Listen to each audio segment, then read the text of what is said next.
Irmãos, a paz do Senhor e Salvador Jesus Cristo seja com todos vós. Esse irmão que vos fala é irmão Edilson. A glória de Deus eu trabalho como do suor do meu rosto. Pela misericórdia prego o evangelho de graça, porque o Senhor Jesus Cristo, na sua palavra, dando ordem aos discípulos, em Mateus capítulo 10, a partir do versículo 6, ele disse: ide, portanto, as ovelhas perdidas da casa de Israel, e indo dizer: é chegado o reino dos céus, curai os enfermos, expulsai os demônios, ressuscitai os mortos e limpar os leprosos. E o Senhor Jesus Cristo, no versículo 8, deixou bem claro para os discípulos: de graça recebeste, de graça dai. Ou seja, o que vocês receberam de graça, vocês também vão dar de graça, porque ali em João 15,16 o próprio Senhor Jesus fala para os discípulos, dizendo: não foste vós que escolhestes a mim, pelo contrário, eu que escolhi a vós outros. Então, uma vez que ele recebeu essa palavra de graça, era necessário ele também anunciar a salvação em Cristo de graça. Por isso eu fiz questão, diante de entrar na ministração, de me apresentar para os irmãos, que eu estou aqui apenas para cumprir a vontade do Senhor.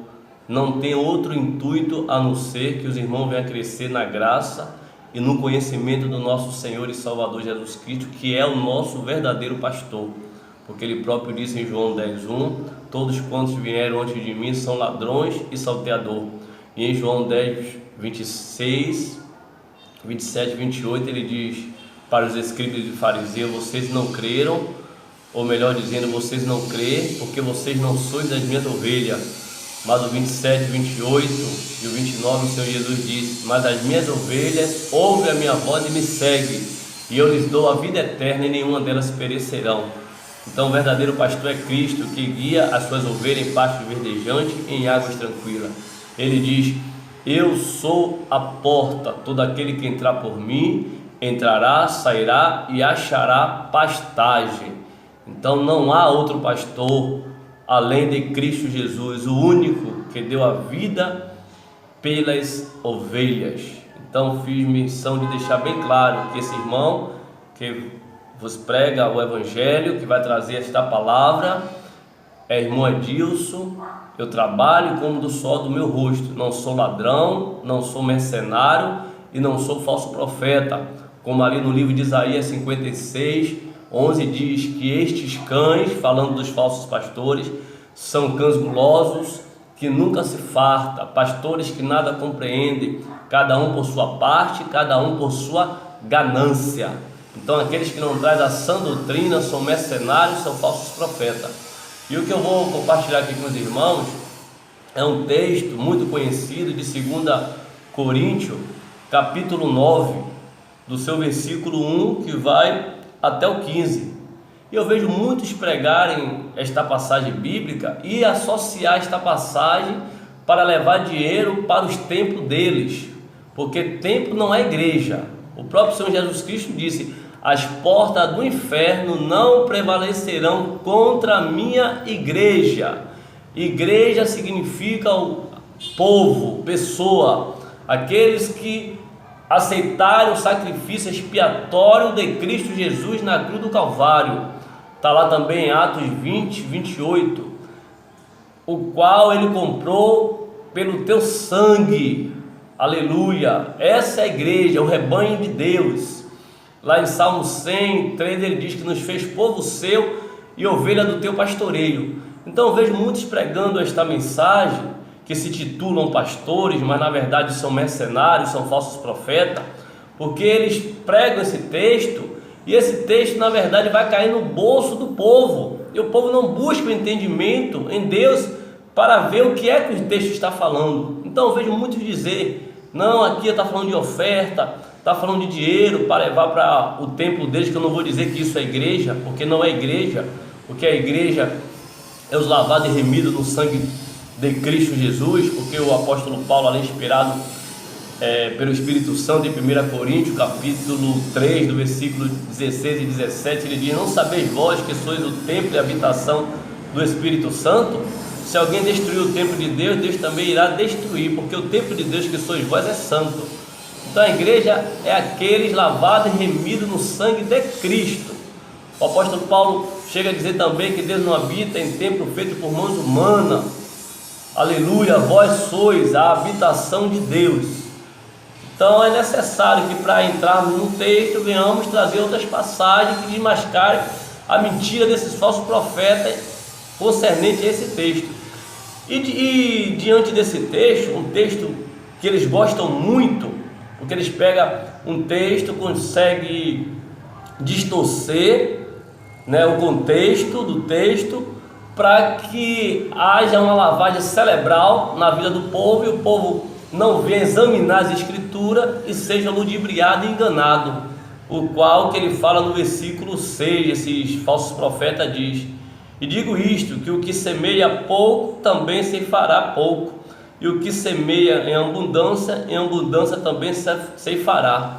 E aí eles fazem o comércio dentro disso aí, ó, você que dá muito vai receber muito, e você que dá pouco vai receber pouco. Essa é a lei da semeadura.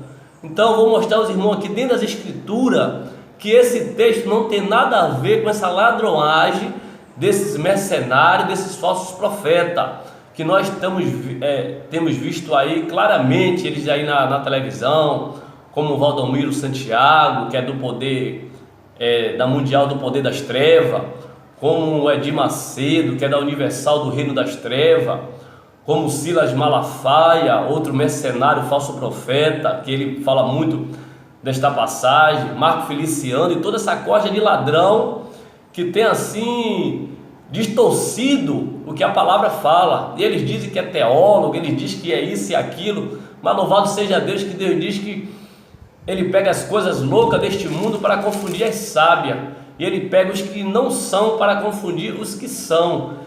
E ele reserva, Deus, está escrito que ele reserva a verdadeira sabedoria para os retos e sinceros de coração, ou seja, ele não rejeita um coração aquebrantado, um coração contrito, que verdadeiramente quer o conhecimento.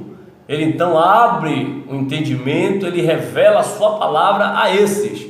Mas aqueles que o intuito deles são de roubar, a palavra o próprio Deus diz na sua palavra que eles têm que tropeçar na palavra. Então isso é um grande sinal de Deus na vida dos falsos profetas, que eles, ainda que eles usem um texto bíblico, mas no discorrer eles vão provar que eles são ladrões, mercenários e falsos profetas, porque esse texto vai cair no bolso do povo. Então, meus amados irmãos, vamos ver a verdade do que o texto fala. Em 2 Coríntios 9 diz assim, ó: quanto à administração que se faz a favor dos santos, não necessito escrever-vos, porque bem sei a prontidão do vosso ânimo, da qual me glorio de vós para com os macedônios, que a Caia está pronta desde o ano passado, e o vosso zelo tem estimulado muitos. Ponto. Então, já na introdução do texto, observamos que não há esse jogo, essa mentira que esses falsos profetas pregam, que tem que levar dinheiro para o templo deles, o qual eles chamam de igreja, que na verdade não é igreja nenhuma, certo? Então aí a gente já vê uma grande mentira. O texto está dizendo quanto à administração que fazem em favor dos santos. O que quer dizer isso? Pegue a sua Bíblia e depois leia 2 Coríntios 9 todo e 2 Coríntios capítulo 8 todo, que você vai entender o que foi que aconteceu. Mas nós vamos aqui na luz do Espírito Santo discernindo a palavra. Então os irmãos, eles propuseram, os irmãos da Acaia, juntamente com os macedônicos, propuseram no seu coração, já de antemão, está escrito aqui, ó, que desde o ano passado já estava no seu coração de ajudar os santos. Que santos foram esses? Os irmãos, que é a igreja de Cristo, os irmãos pobres que habitavam em Jerusalém. Então eles propuseram no coração de fazer coletas para levar essa dádiva aos irmãos que estavam em Jerusalém. vou lhe mostrar aqui nas escrituras para quem era essas doações, desmascarando esses falsos profetas, como eu citei o nome aqui, a Malafaia, Marco Feliciano,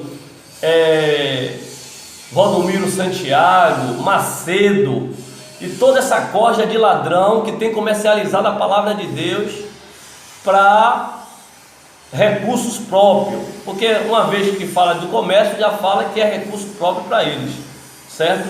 Então vamos aqui rapidamente, para os irmãos entenderem sobre essa coleta. Aqui, Romanos, capítulo 15, a partir do versículo 25, diz assim, mas agora vou para Jerusalém para ministrar os santos. Quem era que iria para Jerusalém? O apóstolo Paulo. Você pega a sua Bíblia e lê a Romanos todo para você entender. Porque também, irmãos, muitas das vezes vocês são enganados porque vocês rejeitam a sã doutrina, vocês rejeitam a palavra, vocês comem veneno, comem tudo que esses homens te dão. Vocês não aprenderam na escola que tem que haver interpretação de texto? Então não se deve pegar um texto isolado fora do contexto e aí se fazer o quê? Uma pregação em cima disso, porque vai virar uma heresia, certo? Então tem que ver todo o contexto, o que está se falando. Então eu lhe mostrei aqui em 2 Coríntios, no versículo 1, quanto à administração que se fazia em favor dos santos, e vou lhe mostrar aqui que santo era esse, vou lhe mostrar nas escrituras, certo? Já em outro livro de Romanos, mas a gente vai discorrer o restante de 2 Coríntios, para ficar bem claro, mas aqui já desmascara a mentira desses falsos profetas, que é para levar dinheiro para o templo deles, porque a finalidade deles é se banquetear nas costas dos irmãos.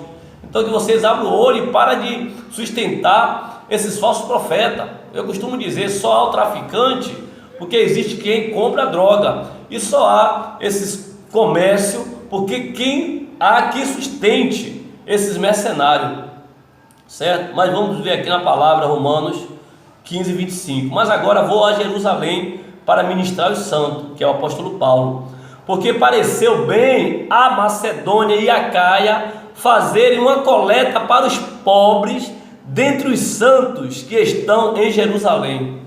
Está nas escrituras, não está? Depois você lê o restante todo de Romanos 15, leia lá do 25 ao 33, que você vai ter uma compreensão maior. Não tenha preguiça de ler a Bíblia não, porque a própria palavra diz: o meu povo sofre por falta de conhecimento. Eu já lhe mostrei que pela graça de Deus eu sou apenas servo e nada mais do que servo para pregar o evangelho da forma que ele é, porque o apóstolo Paulo, ali mostrando os irmãos ali, ele disse que ainda que venha um anjo do céu, nós mesmos vos pregue outro evangelho, o qual não é Cristo, esse tal seja maldito. Então esses homens são malditos, porque eles não pregam a sã doutrina, eles usam o nome do Senhor, mas só que o Senhor Jesus disse: nem todos que me dizem Senhor, Senhor entrarão no reino do céu. Ou seja, nem todos que estão com o meu nome na boca é do Senhor, porque o Senhor vai dizer naquele dia: apartai-vos de mim, maldito, porque eu não te conheço. Então, que vocês venham realmente ter espírito de discernimento, para saber discernir uma comida podre e uma comida boa, certo? Então vimos aqui que quando a administração que se fazia em favor dos santos era para os irmãos pobres que estavam em Jerusalém, os santos. Fala bem aqui, uma coleta para os pobres dentre os santos que estavam em Jerusalém. Ou seja, tinha muitos irmãos que estavam lá em Jerusalém, que eram pobres, os santos em Cristo, os que professavam a fé em Cristo, os que aceitaram o sacrifício expiatório de Cristo Jesus. Então, para esses irmãos, os irmãos macedônicos da Acaia se despropuseram a fazer uma coleta para que o apóstolo Paulo levasse para eles. Então o texto resume-se a isso, não tem jogo aqui, não tem, como eu posso dizer, manipulação. Quem dá mais recebe mais, quem dá na igreja, mentira. Primeiro ponto, não tem nada a ver com o templo, tem a ver com os irmãos. E tem mais, essa igreja aqui é a verdadeira, dos santos, Então aqui não tem uma particularidade, ia dar para os apóstolos, ia dar para aqueles que pregavam. Não, a coleta foi específica para nossos irmãos que estavam em Jerusalém pobre. Isso aí já desmascara a mentira desses ladrão de Macedo e a sua corja de ladrão, que diz que Deus é o dono do ouro e da prata, e como um crente pode ser pobre. Você nunca vai saber disso, Macedo, de sua corja de ladrão, porque você é um filho do inferno, você é das trevas. Então Deus nunca vai lhe revelar essa palavra. Isso aqui só compreende para quem é santo, para quem é puro. Então dentro do povo de Deus sempre vai haver pobre. Tanto vai haver que está aqui na Bíblia, que a coleta foi feita para os santos que estavam em Jerusalém, que eram os pobres, coleta para os pobres dentre os santos que estavam em Jerusalém, certo? Então, o texto quer dizer isso. E ainda o apóstolo Paulo, ele diz assim, isto lhes pareceu bem. Estou aqui em Romanos 15, 27. Isto lhes pareceu bem, como devedores que são para com eles. Porque se os gentios foram participantes dos seus bens espirituais, devem também ministrar-lhes os temporais. O que foi que Paulo quis dizer aqui? Se o gentio foi participante com os judeus dos bens espirituais, por que ele disse isso? Porque a salvação não era do gentio, aleluia, a salvação era para os judeus, porque diz a Bíblia que o Senhor Jesus veio para os seus, e os seus não receberam, mas todos quantos receberam, deu-lhes o poder de serem chamados filhos de Deus, ou seja, os gentios foram enxertados na videira verdadeira, certo? Então, da mesma forma que o gentio, vou usar um termo aqui que vocês vão entender, pegou a ponga, né, da salvação dos judeus, porque a salvação não era do gentio, mas era do judeu. Aí da mesma forma o apóstolo Paulo diz: devem também ministrar os temporais. Os temporais são as coisas daqui da terra, Então, irmãos, dando continuidade, né, ao versículo 27, está bem claro, foi como o apóstolo Paulo disse, né? Isto lhe pareceu bem, como devedores que são para com eles, porque se os gentios foram participantes dos seus bens espirituais, devem também ministrar-lhes os temporais. Então, como nós já falamos, que os gentios foram participantes da salvação em Cristo, né? Porque a salvação era para os judeus, mas tem uma passagem também que o apóstolo Paulo diz que os judeus rejeitam a salvação e era mista que ele fosse para os gentios. Então os gentios foram participantes dos bens espirituais. Também agora os judeus vai ser participantes dos temporais, os quais os irmãos gentios ali da Macedônia, né, da Caia, se propuseram ajudar os nossos irmãos pobres que estavam ali em Jerusalém. Então aqui vemos claramente para que era a administração do serviço que se fazia em favor dos santos, para quem era a coleta. Está bem claro aqui o texto dizendo que essa coleta era para nossos irmãos, certo? Pobres que habitavam em Jerusalém. Então aqui nós já vimos, né, que a discorrer do texto, o texto deixou claro que não era para levar, como esses falsos profetas diz, para o templo, né? E ali uma vez, hoje eles dizem isso, né, que o povo tem que ofertar para o templo, né, tem que contribuir para o templo, e aí quem dá mais vai receber mais, quem dá menos vai receber menos. Mas na verdade a gente sabe que tudo isso é para que eles tenham uma vida de luxúria, do pequeno ao menor, porque tem uns que tem um salário mínimo, mas esse que tem um salário mínimo, um dia ele pensa de ter um salário maior, e outros já ganham muito mais. Então todos eles são mercenários, certo? Eles pedem 10% do dinheiro, que aí vai ser outro vídeo, né, que pela misericórdia de Deus eu vou estar gravando para desmascarar essa mentira de 10% que ele manda os irmãos dar, se não der está amaldiçoado. É outra mentira, porque o dízimo que Deus ali instituiu, deu a ordem a Moisés, não tem nada a ver com o que eles pregam hoje de 10% do dinheiro. Ali a gente sabe que era alimento e era para o povo judeu, era a lei mosaica. O interessante é que dentro disso rapidinho, o dízimo está bem lá escrito que foi dada para as 11 tribos de Israel, né, levar aos levitas. Mas tem outros textos que o Senhor Jesus faz menção, como a cura do leproso, e diz para ele ir até o sacerdote. Então quando você vai ver lá em Levítico, vai ver qual era a oferta que deveria fazer, que era sacrifícios. Engraçado que isso eles não mandam o povo fazer, porque o Senhor Jesus também mandou fazer isso, certo? Eles não mandam. Interessante, eles dizem que em Mateus 23, o Senhor Jesus está pedindo dízimo. Mentiroso, que o texto não diz isso. Mas tem um texto também, Mateus, se eu não me engano, 8,4, quando aquele homem é curado da lepra, o Senhor Jesus diz: vai e oferece a oferta que Moisés mandou. Engraçado que ele não, se alguém é curado, ele não manda oferecer essa oferta. E diz a Bíblia também que o Senhor Jesus foi circuncidado. Ele não circuncida ninguém. Por que ele não faz isso? Porque isso não dá lucro financeiro, não dá dinheiro. Isso aí não vai dar ibope a eles. Então a questão da 10ª parte do dinheiro deturpada, que é uma mentira, vai dar lucro para eles, certo? Mas eu não vou entrar nesse tema não, porque assim Deus permitir, será um outro vídeo gravando verdadeiramente, trazendo à luz das escrituras, né, a mentira de que essas congregações batista, Deus Amor, presbiteriana, Assembleia de Deus, adventista, universal, mundial, todas essas que fala de 10ª parte são das profundezas do inferno.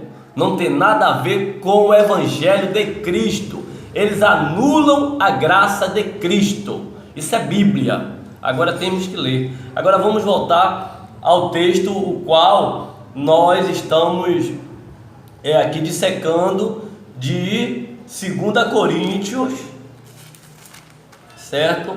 2 Coríntios 9, o que era realmente o propósito daquela administração. Então vimos claro aqui nas Sagradas Escrituras, certo? Vamos voltar aqui, que era para os irmãos pobres que habitavam em Jerusalém. Então os irmãos que estão ouvindo esta palavra, antes de tirar qualquer conclusão, leia o texto todo. E aí vai ser esse vídeo aqui que eu estou gravando, né? Vou postar aí no YouTube. Aí você pode fazer seu comentário, porque esse vídeo jamais vai ser lá desativado para comentário, porque eu não devo nada. Foi como eu já disse, pela misericórdia eu sou apenas servo, nada mais do que servo. Eu estou aqui para verdadeiramente pregar o que as Escrituras diz, certo? Agora vamos ver aqui também um outro texto, o qual eles enganam aí dentro desse contexto, o qual eles enganam as pessoas dizendo isto, né? E digo isto: o que semeia pouco também ceifará, e o que semeia em abundância também ceifará. Você vê que aqui há uma grande mentira desses falsos profetas, porque se isso fosse verdade, em 2 Coríntios 8, do versículo 15, não diria o que a gente vai ler aqui agora. Como está escrito: o que muito colheu não teve de mais, e o que pouco colheu não teve de menos. Pronto, já desmascara a mentira desses falsos profetas, que eles dizem aqui, está aqui, o que muito semeou, muito vai ceifar, e o que pouco semeou, pouco vai ceifar. Então quem dá muito recebe muito, quem dá pouco recebe pouco. O texto não tem nada a ver com isso. A palavra diz bem claro que muito colheu não teve de mais, e o que pouco colheu não teve de menos. O que quer dizer? Aquele que semeou mais não quer dizer que ele vai colher mais. E aquele que semeou menos, não quer dizer que ele vai colher menos. Por quê? Porque havia igualdade neles. Aqui, ó, no versículo 14 de 2 Coríntios 8, diz assim, ó: mas para igualdade, neste tempo presente, a vossa abundância supra a falta dos outros. Quem tinha mais, quem poderia, fazer uma coleta maior, ia suprir a falta dos que não tinham nada, para que também a sua abundância supra a vossa falta e haja igualdade. Então o propósito aqui, era para que todos tivessem na igualdade, sem o jogo de quem dá mais vai colher mais e quem dá menos vai colher menos. Não tem esse jogo aqui nas escrituras, certo? Porque tudo entre eles era em comum, certo? Então o propósito aqui foi cada um contribuir segundo o que já tinha proposto no coração, porque vimos aqui nos versículos anteriores que isso já estava proposto, isso já estava colocado no coração deles, certo? Então não tinha como haver uma avareza, certo? Haver ganância, porque eles se propuseram de espontânea vontade, porque o apóstolo Paulo, ele diz aqui o quê? Que o zelo deles estimularam a muitos, certo? E agora o versículo 7 diz assim, o apóstolo Paulo dizendo: cada um contribua segundo propôs no seu coração, não com tristeza ou por necessidade, porque Deus ama ao que dá com alegria. Irmãos, vamos entender esse texto aqui do versículo 7. Se nós lermos o contexto, está claro que já havia já havia um propósito pré-estabelecido pelos irmãos de ajudar, pelos irmãos da Macedônia, Já havia um propósito dos irmãos macedônicos e os irmãos da Caia de ajudar os nossos irmãos de Jerusalém. Então esse propósito já estava no coração. Vamos ser sinceros, se já havia esse propósito de eles saberem que os irmãos de Jerusalém eram pobres, eles sabiam ou não sabiam que eles estavam ajudando pela necessidade dos irmãos? É fato. Eu vou lhe mostrar um versículo aqui, é fato. Não tem como não ajudar pela necessidade dos irmãos. Eles iam fazer isso porque eles viram que os irmãos lá em Jerusalém estavam passando necessidade. Agora, o que o texto quer dizer quando diz: cada um contribua segundo propôs no seu coração, não com tristeza ou por necessidade, porque Deus ama o que dá com alegria? O texto quer dizer, irmãos, que não era para eles ficar constrangido com eles mesmos de ver a necessidade que os irmãos de Jerusalém estavam passando, os irmãos pobres estavam passando, e por ele já ter proposto no coração aquela dádiva a qual ele colocou no coração, e quando ele visse a necessidade dos irmãos, aquela dádiva não suplisse a necessidade dos irmãos, aí ele se entristecesse por eles ver a necessidade dos irmãos. Compreende isso aí? O que Deus está trazendo aqui? Isso é revelação da palavra, porque esses falsos profetas dizem aí: olha, vocês, o texto está dizendo, não contribua nem por tristeza e nem por necessidade. Ou seja, você de repente vai dar 10 mil, mas está triste porque está dando esse 10 mil, então Deus não vai te abençoar. Você tem que dar os 10 mil com alegria. Ou você que vai dar 100 mil, você tem que dar esses 100 mil com alegria. Não dê por tristeza, não dê por necessidade, não. E quando ele fala assim, não dê por necessidade, é para não olhar a necessidade do tempo deles. Mas aqui diante do texto, não tem como não dar por uma necessidade. É por necessidade sim, porque eles se propuseram no coração de suprir os irmãos que estavam passando necessidade. Agora o que o apóstolo Paulo está mostrando a eles aqui, para que eles não fossem envolvido de tal forma pela necessidade dos irmãos, e aquilo que eles já tinham proposto no coração não desse para suprir a necessidade. Então, uma vez, melhor explicando aqui, eu vou fazer uma doação, para o irmão necessitado. Então eu já proponho isso no meu coração. Exemplo, aí eu separo lá, vamos supor, vou dar um exemplo aqui, eu separo uma cesta básica, certo? Separo uma cesta básica para levar para um irmão meu em Cristo, que eu sei que ele está necessitando do pão. Está lá em Gálatas, está lá em Tiago, leia lá a Bíblia que você vai ver, e está lá também em 1 João, fala totalmente da necessidade. E se alguém lhe fechar o coração, cadê a sua fé? Então é claro. Então eu sei que meu irmão está passando essa necessidade, e aí eu proponho no meu coração de levar uma cesta básica para ele. E aí então eu faço essa cesta básica e vou até a casa dele levar essa cesta. Chegando lá, aí eu levar essa cesta, eu vejo que a situação dele é muito maior do que o que eu pensava. E aí com aquilo eu fico até constrangido, eu mesmo me constranjo de ver a necessidade dele, ao ponto de eu dizer, poxa, essa cesta básica não vai suprir a necessidade dele não. E aí de repente pode vir até uma tristeza de dizer, poxa, se eu tivesse mais, eu ia dar mais para suprir a necessidade dele. Então o texto está dizendo isso.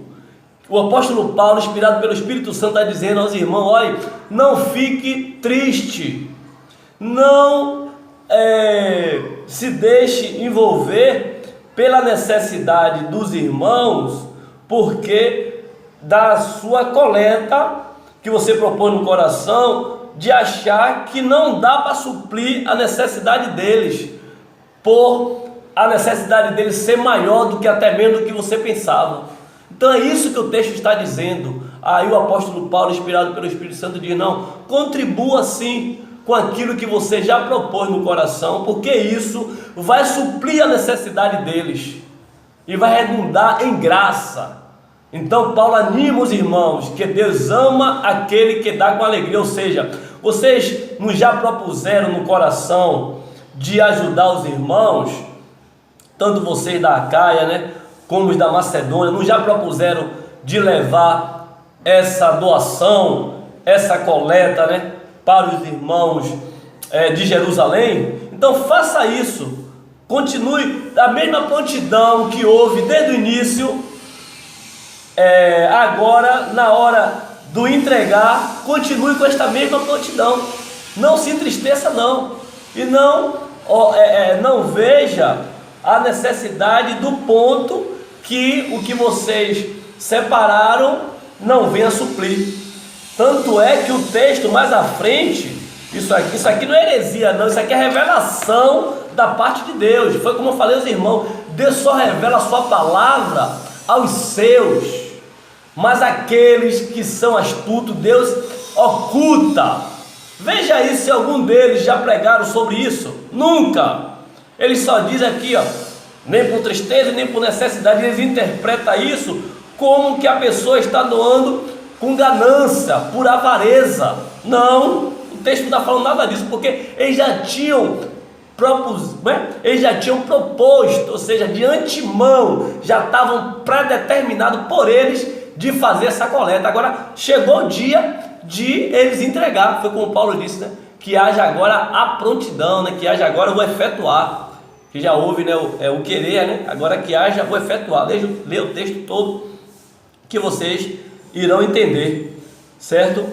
2 Coríntios 9:12, tanto é que o apóstolo Paulo anima os irmãos, o qual iriam fazer esta coleta, que o apóstolo Paulo diz assim, porque a administração deste serviço não só supre as necessidades dos santos, mas também redunda em muitas graças que se dão a Deus. Aleluia! Então aqui está a revelação de Deus, para que os irmãos pudessem dizer, poxa, não, ainda que isso que eu reservei aqui, quando eu vi a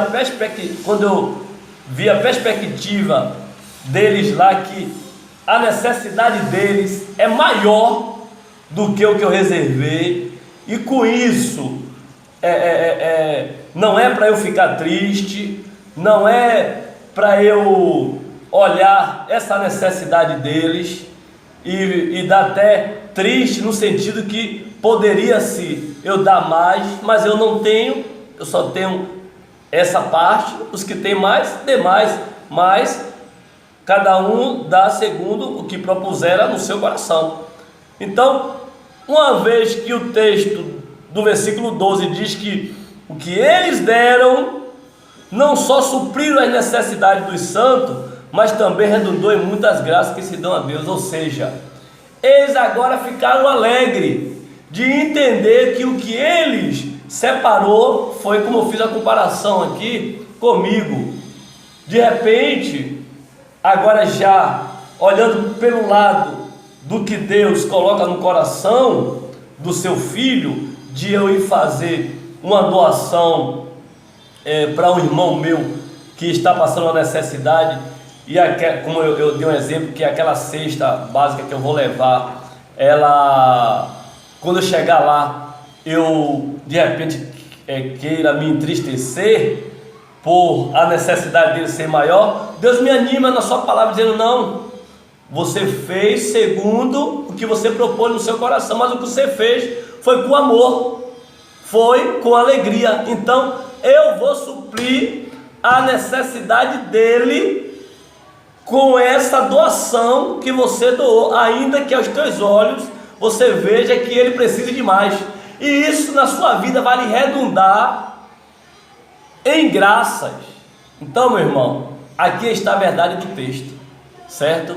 Que o que eles fizeram foi suprir a necessidade dos irmãos. E para fechar diz assim, conforme no versículo 9 de 2 Coríntios 9, conforme está escrito: espalhou Deus pobre, a sua justiça permanece para sempre. Tem demais? Dá aos pobres. Então que pobre foi esse? Os irmãos de Jerusalém. Então não há jogo, não há comércio, não há barganha com a palavra de Deus. O que está aqui no texto, do contexto e texto, é que as coletas que se fizeram foi para suprir os nossos irmãos em Cristo, pobres, que estavam em Jerusalém. E aqui o versículo 7 ficou bem claro quando Paulo fala da tristeza e da necessidade. Entendeu? Que isso aqui já foi explicado. Que Deus assim possa falar mais forte ao coração dos irmãos. Só receberá essa palavra quem é ovelha, porque o próprio Senhor Jesus disse: as minhas ovelhas ouvem a minha voz e me seguem, e eu lhes dou a vida eterna, e nenhuma delas perecerão. O próprio Senhor Jesus disse: eu conheço as minhas ovelhas, e das minhas ovelhas eu sou conhecido. Bode, cabrito, não pode ouvir essa palavra. E se você é ovelha do Senhor, pegue a sua Bíblia e leia tudo o que foi ministrado aqui nesse dia ao qual Deus preparou. Que o Senhor possa falar muito mais aos vossos corações. E olhe qual é a obra do Senhor: acudir os necessitados, acudir os órfãos, a viúva e os pobres, porque é assim que está escrito. Vamos abrir o olho e parar de sustentar os falsos profetas. A paz do Senhor Jesus. Glória a Deus.